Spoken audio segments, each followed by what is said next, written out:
بتایا گیا ہے FIA کی طرف سے BB صاحبہ کو کہ آپ جو ہے آ کے ہمیں آڈیو جو ہے وہ اپنی ریکارڈ کروائیں، ہم نے کوئی آپ کی ٹیسٹ کیا۔ گزارش یہ ہے کہ ہم پہلے اسلام آباد ہائی کورٹ میں اس حوالے سے آلریڈی جا چکے ہیں اور ہائی کورٹ نے کسی بھی غیر قانونی عمل کو FIA کو کرنے سے واضح طور پر سختی سے روکا تھا، اس کے باوجود نوٹس بھجوایا گیا۔ ہم نے درخواست دی ہے کہ یہ جو کام ہے یہ غیر قانونی اور یہ نوٹس جو ہے اس کو قدم کرا دیا جائے اور اس کے اوپر اسٹے مانگا ہے، وہ صبح کے لیے امید ہے ہمیں فکس ہو جائے گا۔ اس کے ساتھ ساتھ آج خان صاحب سے لیگل ٹیم کے حوالے سے ملاقات کی درخواست جو ہے جوڈیشل کمپلیکس میں دی ہے، اس میں ہم نے 3 لائرز کا جس میں کھوسا صاحب، سمیر کھوسا، سلمان اکرم راجہ اور ایک ڈاکٹر، ان کی جو ہے ایکسیس کے حوالے سے درخواست دی ہے۔ تو وہاں پر باقاعدہ طور پر عدالت کو اسسٹ کیا گیا کہ آپ ٹائم مینشن کر دیں، ڈیٹ لکھ دیں، کیونکہ جب آپ کا حکم دیا جاتا ہے کہ مینو کے مطابق وہ آگے سے آپ کا حکم مانتے نہیں۔ انہوں نے کہا جی کہ میں ٹائم نہیں لکھ سکتا، میرے لیے بھی پرابلم ہے، آپ ایسا کریں کہ آرڈر میں کر دیتا ہوں تو وہ لکھ دیں۔ ہم نے کہا جی کہ وہ آپ مینو کے مطابق کریں گے، اس میں ٹائم لکھیں۔ انہوں نے کہا جی کہ مینو کے مطابق ہی ان کو ٹریٹ کرنا چاہیے۔ میں نے کہا جی مینو کے مطابق وہ کرتے تو کبھی بھی ہمیں درخواست دینے کی ضرورت ہی نہ پڑتی، مینو کے مطابق تو سپرنٹینڈنٹ صاحب آگے سے ٹریٹ نہیں کرتے۔ رات کو مجھے زین قریشی صاحب کی کال آئی اسی طرح سے کہ شاہ محمود قریشی صاحب کو ملنے کے حوالے سے 15 تاریخ کی اجازت دی گئی ہے، لیکن جو آگے سے سپرنٹینڈنٹ صاحب ہیں وہ اس بات کی جا رہے ہیں، وہ اس کے اوپر کہتے ہیں کہ کوئی وجہ بھی نہیں اور کہتے ہیں ملنے بھی نہیں دے رہے۔ اب بات یہ ہے کہ ان کے گھر والے اہل خانہ جو ہیں اسپیشلی کراچی سے آئے ہیں ملنے کے لیے اور ان کے اوپر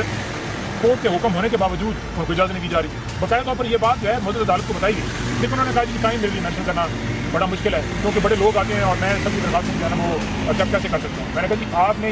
میں یہ نہیں کہہ رہا کہ آپ درخواست ایکسیپٹ کریں یا ریجیکٹ کریں، آپ نے یہ ایکسیپٹ کر لی ہے، وہ معاملہ اور ہے ایکسیپٹ کرنے کے حوالے سے، اور یہ معاملہ ہے کہ آپ نے ایکسیپٹ کر لیا، صرف ٹائم مینشن کرنا ہے، سمپلی آرڈر کر دیا گیا۔ اب بھیجا ہے، دیکھتے ہیں کب قرآن اندازی نکلتی ہے شاہ صاحب کے حوالے سے، جو آج امید ہے ہمیں کم کی ملاقات ہوگی۔ اچھا اس کے بعد خاتون جج دھمکی کے وہ جو خان صاحب کے اوپر ایک کیس کمپلینٹ کون ہے،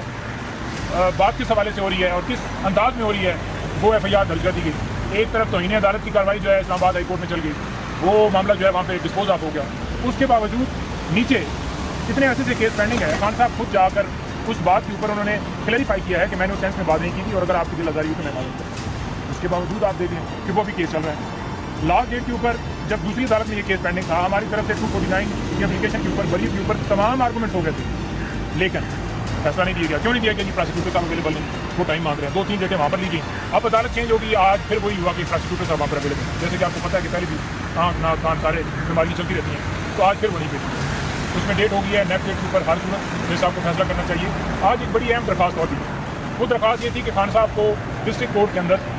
پروڈیوس کیا جائے۔ اچھا میں نے جج صاحب کو گزارش کی کہ جب یہ ڈسٹرکٹ کورٹ F8 کچہری کے اندر تھی، اس وقت معاملہ یہ تھا کہ وہاں پر آپ کو پتہ ہے جی کہ جج صاحب کو میں نے کہا جی کہ وہاں پر مرڈر بھی ہوتے تھے، سیکورٹی کے خدشات اور ساری چیزیں تھیں، لیکن اس کے باوجود وارنٹ نکالے جاتے تھے۔ 26 گھنٹے آپریشن زمان پارک میں کس سینس میں ہوا، ضرورت میں ہوا، تو وہاں پر اتنی زیادہ جو ہے عمران خان صاحب کی طرف تھی، تو اب طلب ختم ہو گئی ہے، جبکہ قانونی طور پر ان کو اگر پیش کرنا ہے تو کیس آگے پروسیڈ ہوگا۔ جج صاحب کو بتایا کہ صرف اور صرف ڈر کس بات کا ہے، ڈر صرف ایک بات کا ہے، تصویر ویڈیو وہ آئے گی، وہ وائرل ہو جائے گی، خان صاحب کا نہیں ہوتا اور کوئی ڈر نہیں۔ جج صاحب کو یہ الفاظ میں نے دیا، تو جج صاحب نے کہا کہ آپ درخواست دیں، اس کے اوپر میں نے کہا نوٹس نہ کریں، آپ قانون کے مطابق فوراً پروڈیوس کر سکتے ہیں۔ خان صاحب کو بلایا جائے ڈسٹرکٹ کورٹ میں، انہوں نے کہا جی آپ اپلیکیشن دیں، اپلیکیشن باہر دے دی، اس کے اوپر اب انہوں نے جو ہے وہ آرگومنٹس کے لیے ڈیفینیٹلی رکھیں گے۔ دونوں کیس وہ وہاں پر بھی اٹینڈ کیے، جوڈیشل کمپلیکس اب آ گئے ہیں یہاں پر جو 9 ضمانتیں خارج ہوئی ہیں۔ اب یہ ضمانتیں کس بنیاد کے اوپر خارج ہوئی ہیں کہ خان صاحب پیش نہیں ہوئے؟ بھائی وہ کسٹڈی میں ہیں، ان کو پروڈیوس کیا جا سکتا ہے، جو کہ ہم کہہ رہے ہیں کہ پروڈیوس کیا جائے، اور سیکیورٹی کا بہانہ بنانا